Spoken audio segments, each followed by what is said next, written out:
ubujeje intwaro arinda mu komisionere by'ukuri uwo n'aba muvyeyi uyu nahubwo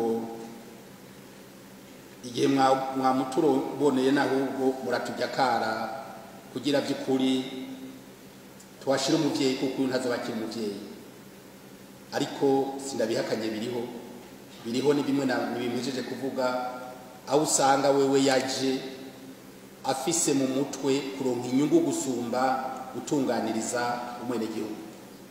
Ibi ndabivuga kubera ababene gihugu batabonye ku bibazo byabo tubigira ibyacu.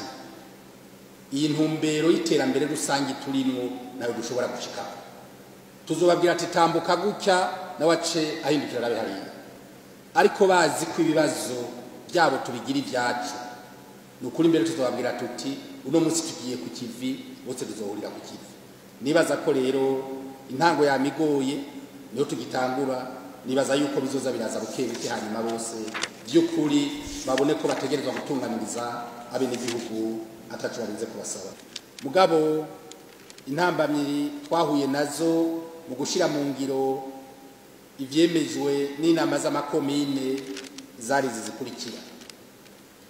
Hariho amakomine amwe twasanze ugasanga musitanteri umudame ugaca usanga mu bakonseye biwe basizemo umugabo wiwe. Turavuga tuti mbega iyo komine musitanteri azoba ari umudame hama umukonseye akaba umugabo wiwe bizoca bigenda gute? Ivyo rero banyakubahwa mwatowe n'abene gihugu ibyo byose twabisubije inyuma ko twabona yuko ataterambere ry'ikomine rizojamwo. Iyo ari intambamye ya mbere. Intambamye igira kabiri n'ahantu wasanga igikorwa cyari gukorwa n'umuenjeniyeri bakagihereza umuntu yize histoire. Twaca twibaza tuti mbe uyu muntu yize histoire azokurikirana inyubako muri komine.